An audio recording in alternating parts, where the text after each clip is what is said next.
Good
morning. My name is Kat. I have the honor of serving you as the current chair of the Mystic Grove, First Unitarian Church of Orlando's Pagan Affinity Group and Covenant of Unitarian Universalist Pagans chapter, or CUUPS for short. Here at First Unitarian, we welcome all. Whoever you are, whatever you are, wherever you are on your journey, you are welcome here. For many of us, this congregation is our spiritual home. We especially welcome those of you worshiping with us for the first time. If you like, you can let us know you're here over in the comment or chat box. For more information on our congregation, you could go to www.orlandouu.org, or you could email us at the welcometeam@orlandouu.org email address, and we'll be happy to get to know you. Today after worship at 11:30, there are 2 online fellowship opportunities on Zoom. Informal fellowship for about 20 minutes in breakout rooms, and the weekly welcome center for those new to our church or faith tradition who might like to know more. Join us for a time of conversation. This is an active and vibrant church. If you'd like to make an offering to support the many ministries of this congregation, you could go to www.orlandouu.org and click on the donate button in the upper right corner. You could also send a text to the number in the notes or comments section of your screen. You could also send a check. Our transition minister, Reverend Sam, will be on vacation through the month of July. He'll be popping in and out of our online worship services. Next week, you can join us for an inspirational message from our affiliate minister, Reverend Kirsten. Today, we draw on our 6th source, the spiritual teachings of earth-centered traditions, which celebrate the sacred circle of life and instruct us to live in harmony with the rhythms of nature. In these challenging pandemic times, we explore what it is to have compassion for the self. With self-compassion, we give ourselves the same kindness and care we would give to a good friend. Self-compassion is the ability to turn understanding, acceptance, and love inward. It's the ability to recognize your own humanity. It's being gentle with yourself. It's refraining from self-criticism. It's knowing when it is time to take a break, to rest, and to give your own self some small spots of joy and playfulness. What are the things that bring you comfort and joy? Are you a secret singer in the shower? Do you engage in creative practices like baking bread or maybe painting? Do you like spending time in nature, in the garden, or hiking? What are the things that bring you comfort and joy? Our service today contains many opportunities for moving meditation, song, and dance. I invite you to participate in any way you like to express yourself. Maybe let your hair down a little bit, swish a scarf, or bang on a pot with a wooden spoon. Keep in mind this is not a pagan ritual. It is a UU sermon that contains little tastes of various components you might find at a pagan ritual from different pagan paths. Once upon a time, when women were birds, there was a simple understanding that to sing at dawn and to sing at dusk was to heal the world through joy. The birds still remember what we have forgotten, that the world is meant to be celebrated. And so let our time together begin as we celebrate the summer solstice. If you take a picture of the sun from the same spot at the same time every day for a year, you will see that it follows the shape of a slightly oblong figure eight with one loop broader than the other. This is called the sun's analemma curve. It looks something like this. The very top of its yearly journey is the summer solstice, the longest day and the shortest night, and the very bottom is the winter solstice, the longest night and shortest day. The spring equinox and the autumn equinox are when the day and the night are equal. Although members of the mystic grove each follow different pagan paths, what we have in common is that we all appreciate nature and we are all Unitarian Universalists. We begin our time together by lighting the chalice, the symbol of our UU faith. Please light your personal chalice at home and join us in the words for our common chalice. In the light of truth and in the warmth of love, we gather to seek, to sustain, and to share.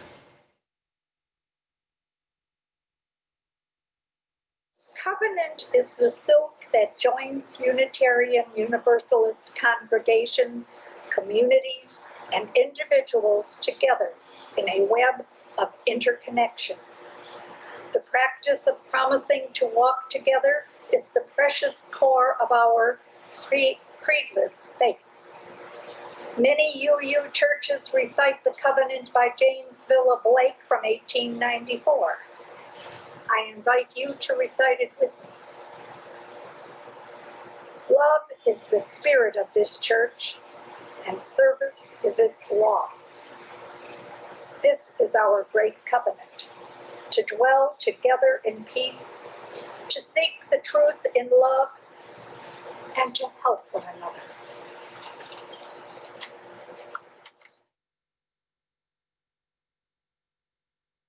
Some pagans cast a circle at the start of worship and align themselves with the compass directions, as well as the skies above and the earth below. It is a well-defined and well-thought-out non-physical temple.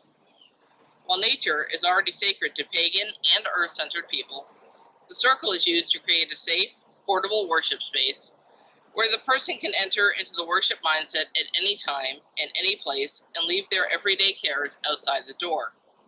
Within, they can reflect and commune with their divine. As willing and able, please rise. Alternately, do the movements from your desk chair. Stretch out your arms to the sides. If you are attending with family, you can hold their hands. Stretch out your mind to hold your screen neighbor's hand across the liminal space. Wiggle your fingers and envision a circle of light cast from hand to hand and home to home, across the distance to all UUs and guests gathered here today. Please repeat after me 3 times as we rise from low to middle to high. We cast the circle round about, one world within, one world without.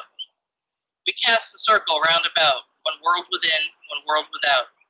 We cast the circle round about, one world within, one world without. So mote it be. In some pagan rituals, we follow the circle casting with calling the directions, a way of connecting to the elemental forces of the universe: earth, air, fire, water. As we connect to these energies, we circle clockwise, a direction often associated with raising energy. You will see this as we sing our first hymn together. In this worship service, we will stay connected to the energies of nature through our Words for All Ages story and the chant that connects the 3 short sermons. Near the end of the service, we will release these energies, moving counterclockwise around the circle. We hope you will sing and chant and move along with us. The earth beloved garden, living treasure underfoot.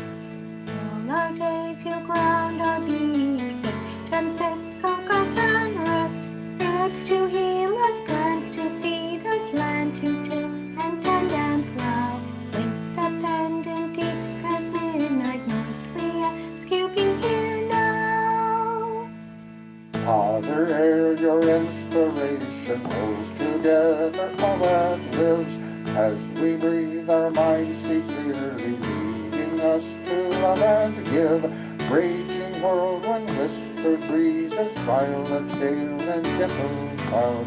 With the blade as sharp as morning east, we ask you be here now. Brother fire, great transformer, share the passion of the sun. In our hearts your warmth revives us, cooks our food and heats our homes. Flaming candle blood within us, blazing desert will to grow. With the wand directing power south, we ask you be here now. Sister water, ever flowing, ocean, river, pond and rain, drink we now and quench our thirst, and cleanness will begin again. Mist and ice, the host of changes, all that God will allow. With the cup, the holy chalice, west we ask you be here now. Lover, spirit, intuition in the center of our souls. In your love we find relation, all connected we are whole. Timeless mystery, quiet conscience, deepest values voice inside. With the drum and with the cauldron, this we ask you be our God. My joyful wild thing is time spent in nature. Our story today for Words for All Ages is called Finding Wild. It was written by Megan Wagner Lloyd, and the pictures are by Abigail Halpin, published by Knopf Random House. What is wild, and where can you find it? Wild is tiny and fragile and sweet baby new. It pushes through cracks and crannies and peels back forgotten places. Sometimes wild is so tricky, you have to squint to see it. And other times, you can't possibly miss it. Wild creeps and crawls and slithers. It leaps and pounces and shows its teeth. Wild is full of smells. Fresh mint, ancient cave, sun-baked desert, sharp pine, salt sea, every scent begging you to drink it in. Wild is forest fire hot and icicle cold. It's as smooth as the petals of poppies and as rough as the fierce face of a mountain. Watch out! Wild can hurt, itch, burn, ouch, sting, but wild can also soothe. Gentle breeze, cheering sun, soft rain. Wild keeps many secrets waiting to be discovered, like its candy, honey from bees and saps from trees, swift melting snowflakes, and juice bursting blackberries. Wild roars and barks and hisses and brays. Its storm thunders and wind whispers, wild sings. Ow! Sometimes wild is buried too deep, and it seems like the whole world is Clean and paved, ordered and tidy. You look, and all you see is streets and cars and buildings so high it hides the sky. And then, just when you are about to give up, there it is again, old and worn and still standing strong. Wild. What is wild? And where can you find it? On one level, the story explores the ways the wild makes itself known to us and how much closer it is than we think. Nature is everywhere, even in urban environments. On another level, the story invites you to realize you too are nature, and you too might have a secret wild thing inside that could be found. Ours is a welcoming community where we find connection, a spiritual community where we find meaning. Ours is a sharing community where our joys are amplified, a caring community where our sorrows are lessened. We take this moment to reflect on our joys and sorrows and acknowledge the mutual support of our community. If you would like, you may come forward in the Facebook comment box or the Zoom chat box and briefly share the name of a person you are holding space for in acknowledgement of a special joy or sorrow in the communion of names. Let us take a deep breath together. Let us sing to open our hearts. In our joys and concerns this week, we are grateful for the opening in our nation's consciousness regarding our racial reckoning. We join with so many others these days who are witnessing to heal racism and dismantle white supremacy in our nation. We continue to remember those suffering from COVID-19, both from the illness itself and from the consequences of it in our communities. We remember and honor the unspoken cares and concerns in our community. May we remember those who have spoken, those they have named, and those we hold in our hearts in this moment of silence.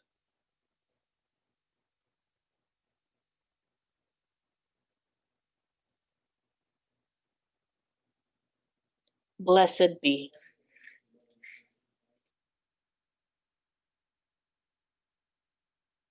Good morning, I'm Julia, and this is Joan Marie, and we're going to lead you all through sun salutations, yogic sun salutations. They're a beautiful way to honor the sun and the seasons and connect with nature. I'll be demonstrating from in the chair here, and Joan Marie will be leading from the ground. So feel free to get comfortable wherever you are in your home, in your space. And if this is newer to you, the main thing is to just connect your breath and your movement. So if it's new, just move along as you can and breathe as we go. All right, so we'll begin with a nice big breath in. We'll take the arms all the way up to the sky. Inhale, reach up. Exhale, forward fold. So soften your knees as you fold forward. Keep the knee joints soft so we don't traumatize the back or the hamstring. So nice soft joints. Inhale, half lift. Nice tall, long spine. Exhale, fold, soften the knees.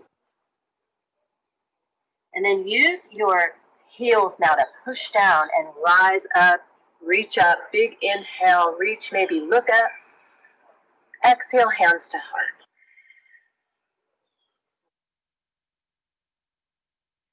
So moving on to what we call sun salutation B, adding a few warrior poses here. So take care of yourself. Inhale to lift. Exhale, fold forward. Inhale, half lift. Exhale, fold. And then step back to high plank or push-up position. Pull your belly in. We can put our knees down. Exhale all the way down. Inhale, cobra. Nice long spine. Exhale, downward facing. And if you're in the chair, you're seated, breathing deeply. We're stepping forward with our right leg now, so you could come to the ground and help your right leg forward. Spin your back foot about 45 degrees. Let's rise up. And if you're in the chair, you're going to take care of your knee and maybe turn your foot, bend your knee, just make it comfortable. Reaching up, breathing in. Exhale, opening up, warrior two. So we're gazing out over our middle finger of our front arm and extending the arms nice and long. We'll drop our back arm and rise up for exalted warrior or peaceful warrior. Exhale. If you're on the mat, you're windmilling down. If you're in the chair, you're coming back to center. You could come back to plank and take another push-up. Or you could just head back to downward facing dog. Whatever feels comfortable for you. With the next breath, left leg steps forward, so you could put your knees down or just step forward. Spinning the back foot, we rise up with the breath for the inhale, warrior one. Exhale, warrior two.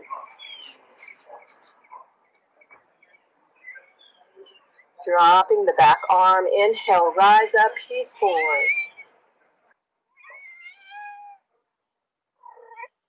Exhale now, windmill down if you are on the mat. We'll soften the back knee, we'll step the back foot to the front. Half lift, inhale. Exhale to fold. Inhale to rise and reach up. Exhale, pause.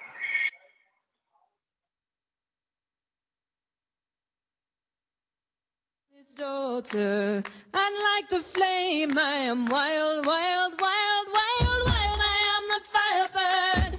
I am his daughter. I am the firebird's child. I am the firebird, the boldest song you've ever heard. Join in the dance and make it wild, wild, wild. Join in the dance and make it wild. To see a maiden dance around the fire is not so strange, but fire dances around the limbs of this uncommon maid. Be brave enough to burn and you'll be brave enough to fly. Join your sister Solace as she lights the morning sky. I am a firebird, I am his daughter. I am the firebird's child. I am the firebird, the boldest song you've ever heard. Join in the dance and make it wild, wild, wild, wild.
be wild. Like a flame, you must be wild. Like a flame, you must be wild. Like a flame, you must be wild.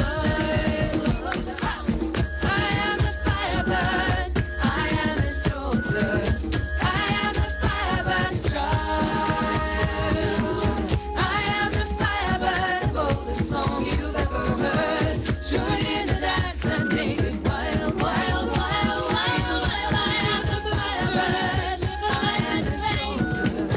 I am the firebird's child. I am the firebird, I am his daughter. I am the firebird, and Solstice is my name.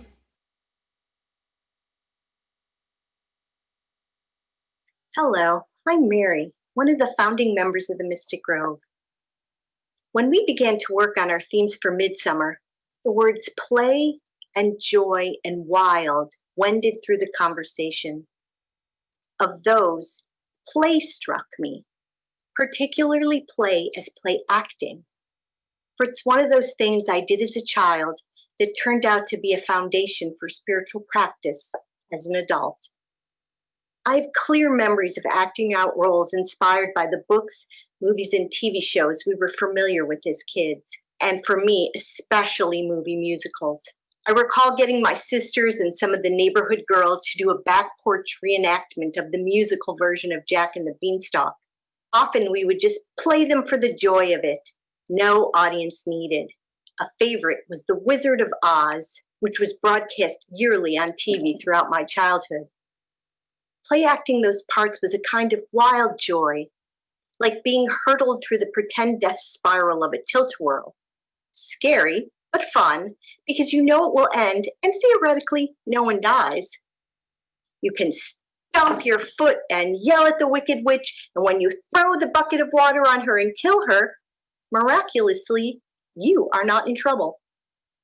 You are able to express large emotions, giddiness, frustration, fear, anger.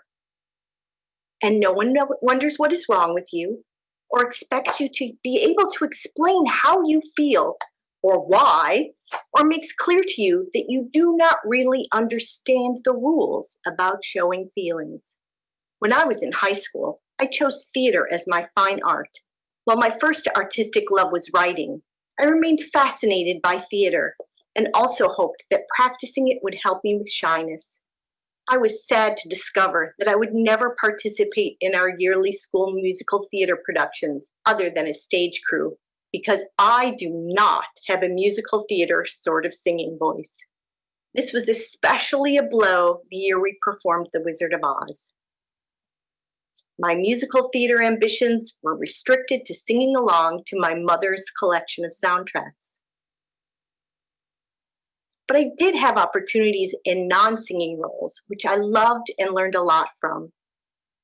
Bits of Sophocles, some Shakespeare, Annie Sullivan spelling cake into Helen Keller's hand, Abigail Adams exhorting John for pins.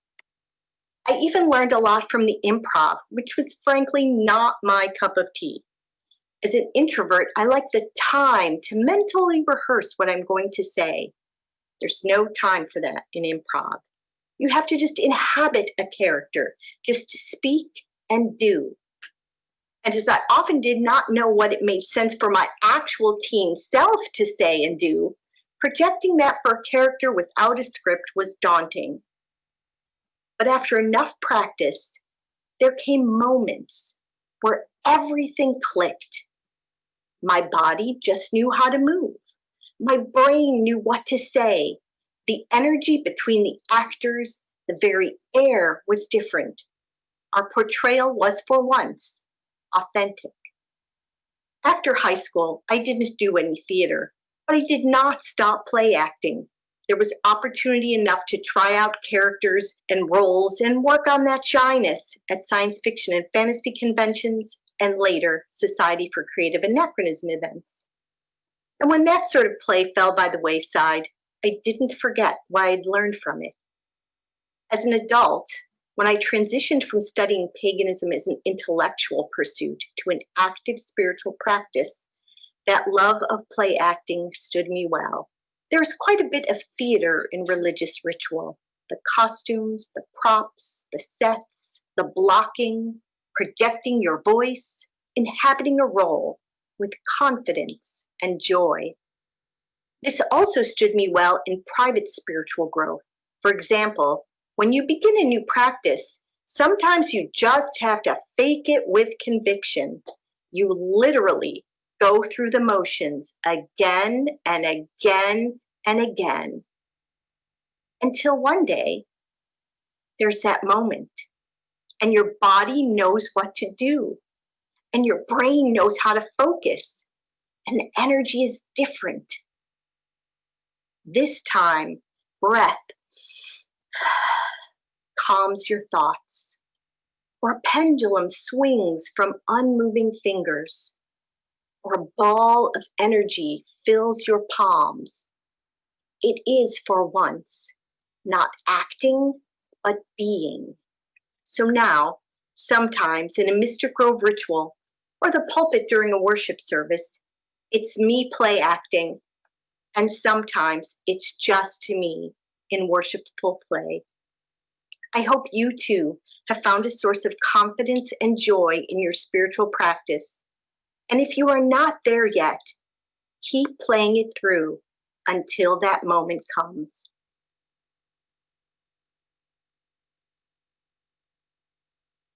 Earth my body, water my blood, air my breath, and fire my spirit. Earth my body, water my blood, air my breath, and fire my spirit. Earth my body, water my blood, air my breath, and fire my spirit. Where do I find my wild? And I go wild with fabric in my sewing room. Ever since I was about 5 years old, I've been fascinated by fabric. All the colors, all the textures, the cottons, the wools, the rayons, the polyesters, the lycras, all the possibilities. I started small with scraps from my mother's sewing room that she gave me and a Jenny doll in need of a wardrobe.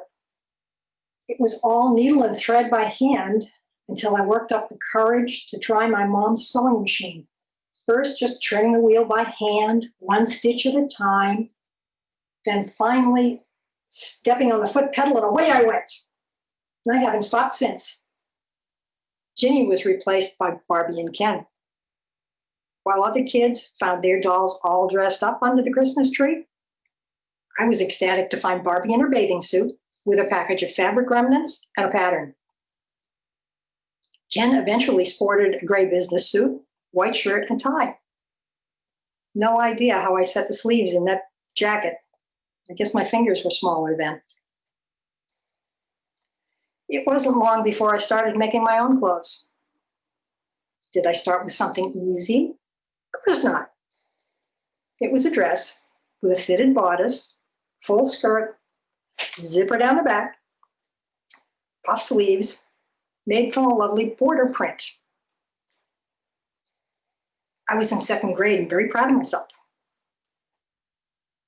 That was the start. I've spent every Labor Day weekend since making back-to-school clothes, first for myself, then for my daughters, then for my granddaughters. Great-grand starts school this fall. I wonder if I can trust Samantha to take her measurements. Even without kids in school, I always spend Labor Day at the sewing machine. So who doesn't need a little more pizzazz in their fall wardrobe? A friend was going to England to his fancy riding school, so I made her hacking jacket.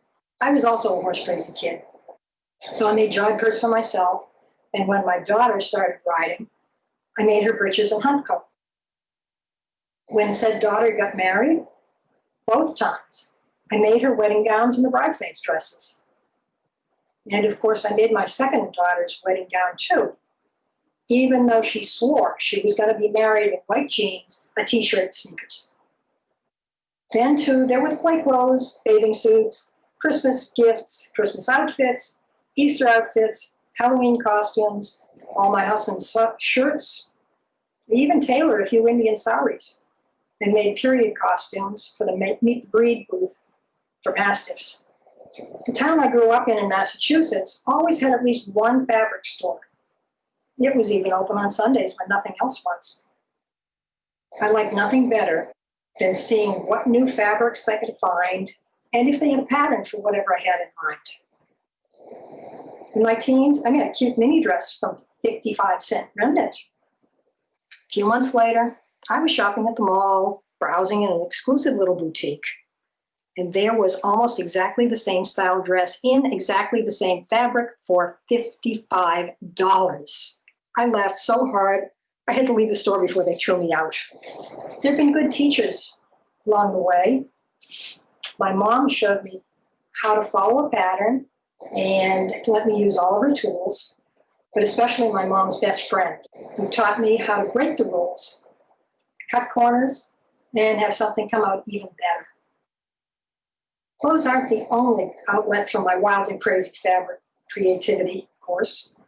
There are quilts, curtains, drapes, stuffed animals, dolls, Christmas decorations, lots of Christmas decorations, tablecloths, dog beds, slip covers, and I've embellished just about everything from t-shirts to towels. I find my wild and nurture my creative side in the chaos of my sewing room, where the possibilities are endless and the creativity never stops. Where do you find your wild? How does it feed your spirit?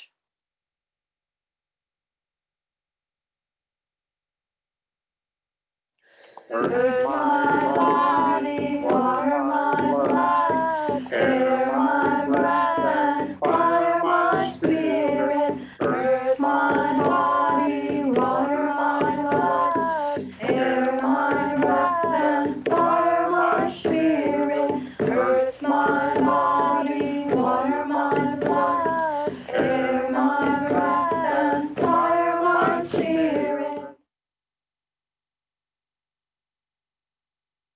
Thanks for coming over to jam, Paul. Thanks, Chip. Nice to be here. Oh, I see you have Sophia with you. Yeah, this is Sophia. She and I stick together pretty close. You know, I was thinking I got started in music at an extremely young age. I don't know, 3 or 4 years old. I remember Mom and my sister playing the piano. I was riding my little tricycle around the living room. And then I started taking piano lessons about 7 or 8. Picked up the guitar somewhere around 12 years old. Music has gotten me through life. There are different types that I have that do certain things for me. For instance, traditional church music that I used to sing with Mom. I still love that. It takes me back home. Celtic music gives me some deep feelings of connection with ancestors. I love the Kingston Trio for lightening me up. They just put a smile on my face and I feel happier. Early rock for nostalgia. For instance, Amazing Grace, Days of Bell Wither, Chilly Winds, I Can't Help Falling in Love with You. Those sorts of songs get me through. How did you get started, Paul? I started playing music whenever I was in 6th grade. I played alto saxophone in the band with a $25 sax that my mom bought up with a friend of mine. For years, we were planning on getting it refinished because it's pretty beat up looking, but to this day, it's still in the same shape as it always has been. Whenever I was in junior high, me and my friends decided we were going to become popular and start a rock band. And so we all chose which instruments we're going to play in this band, and I picked bass. And then I later discovered that bass guitars were incredibly expensive, and they also weren't very common in pawn shops. However, guitars were. And so I picked up my first one. I decided to switch guitar, and I bought my first guitar for $69, I think. Did you have certain playlists that you liked for self-care? Or? Well, it's really hard to pick a top one. I've got several of them that are up there, like top 5, top 10, whatever. But if I really had to choose, I would go with Rubber Soul by the Beatles. It's not what I think is technically their best album. That would be Revolver. But however, there's just something about that album and also about discovering an album at a certain point in time in your life and whenever it just really clicks with you. By the way, what instrument have you got with you today? I brought lots. My wife gave me the book Cool Cardboard Instruments by Dennis Waring, thinking I'd enjoy making them for our then baby daughter. I started with a little red cardboard guitar and then a green cardboard dulcimer that's still around. From there, I moved on to a simple wooden box harp and a kalimba. Then came several dulcimers, a dulcitar, and drums. I've also made electronic instruments like a baby synth for my kid and an electric octave mandolin. The most recent project is a replica of a bowed stringed instrument of the medieval era called a rebec. I made that one using hand tools. Carefully shaping the instrument by hand is like moving meditation to me, watching it come out from the wood bit by bit. It helps me relieve stress, and I like the challenge of making something I can later play. So, Chip, I've seen you play your guitar and your harmonica at all the various open mics. You look like you're having a really good time. How does music bring you joy?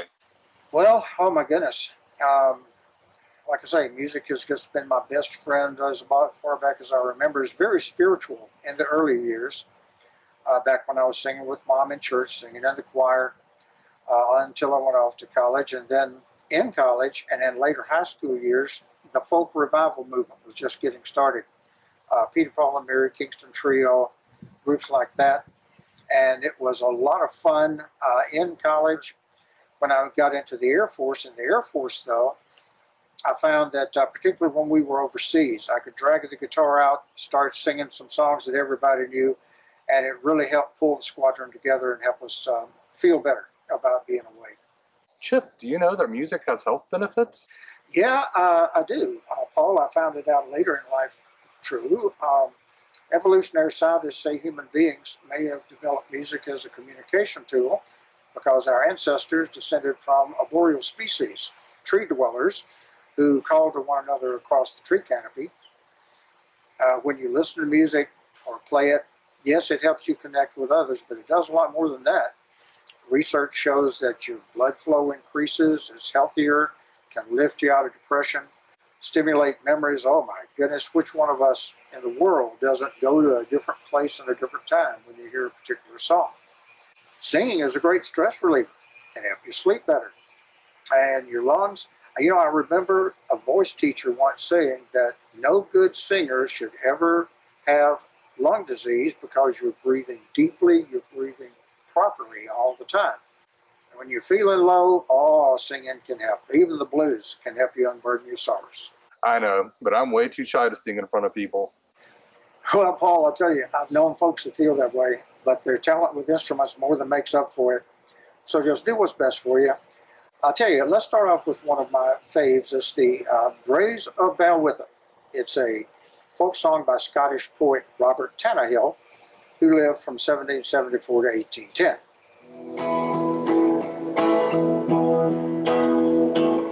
Let us go, lassie, go, to the Braes of Balwitha, where the blaeberries grow, and the bonny moon and gather. Let us go, lassie, go.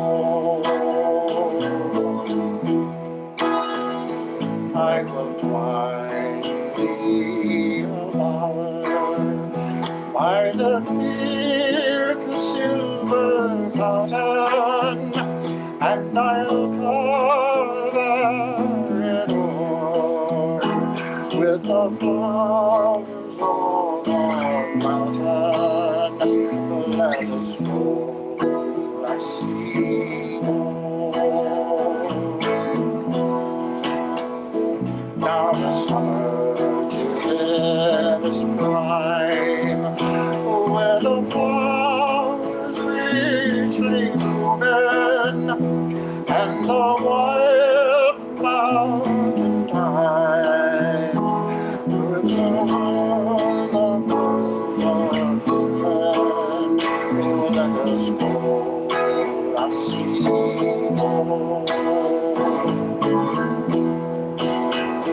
Let us go, lassie, go, to the Braes of Balwitha, where the blueberries grow, take the bonny room and heather. Let us go, lassie, go. Let us go, lassie, go. let us go. Dusty glow. Summer Sun by Robert Louis Stevenson.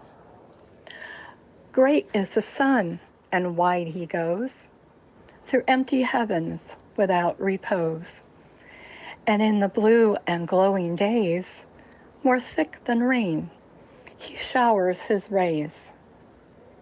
The closer still the blinds we pull, to keep the shady parlor cool, yet he will find a chink or two to slip his golden fingers through.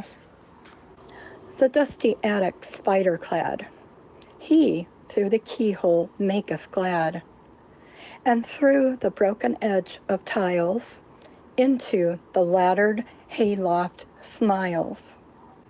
Meantime, his golden face around he bears to all the garden ground, and sheds a warm and glittering look among the ivy's inmost nook.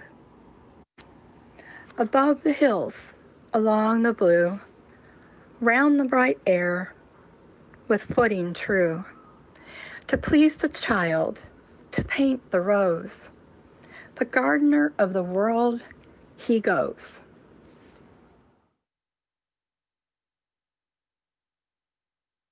The earth, the water, the fire, the air, return, return, return, return. The earth, the water, the fire, the air, return, return, return, return. The earth, the water, the fire, the air, return, return, return, return. The earth, the water, the fire, the air, return, return, return, return. The earth, the water, the fire, the air, return, return, return, return.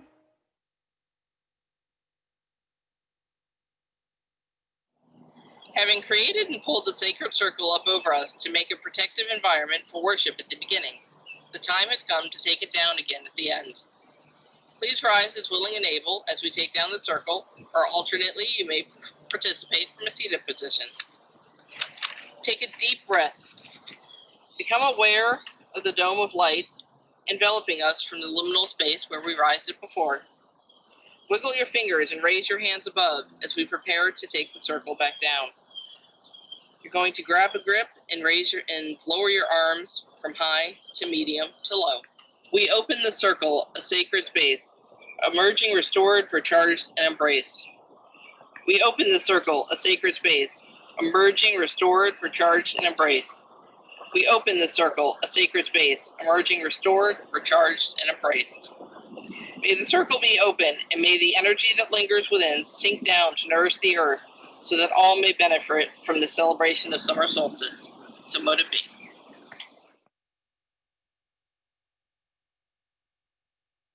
As we conclude our time together today, please join me in extinguishing your personal chalice. We say the words of our common chalice together. We extinguish this flame, but not the light of truth, the warmth of community, or the fire of commitment. These we carry in our hearts until we are together again. And so it is done. As we prepare to leave our time together, I leave you with these thoughts. Right now, with the COVID-19 pandemic, the desire to shelter in place is juxtaposed against the desire to get out and participate in protests against police brutality. It is really easy to get overwhelmed and not know what to do. So let me lift this up. Those Unitarian Universalist principles, they are not just for Sunday morning. My favorite arrangement of our UU principles are as pillars, Principle 1 and Principle 7. This is what we do, social justice and eco-justice. And 2 through 6 are how we agree to be together while doing it. The keystone principle in that arch is Principle 4, a free and responsible search for truth and meaning. Right now, I take it as a charge to check if my beliefs are still meaningful. Make sure I'm still living up to them. Make sure they're still serving me well. We have to be willing to examine old beliefs as new information comes to light. Whether it's pandemic toilet paper shortages or DIY masks, or serious paradigm shifts within, or the call for serious paradigm shifts without. They go from principle 1 to principle 7, from the individual person to the bigger world.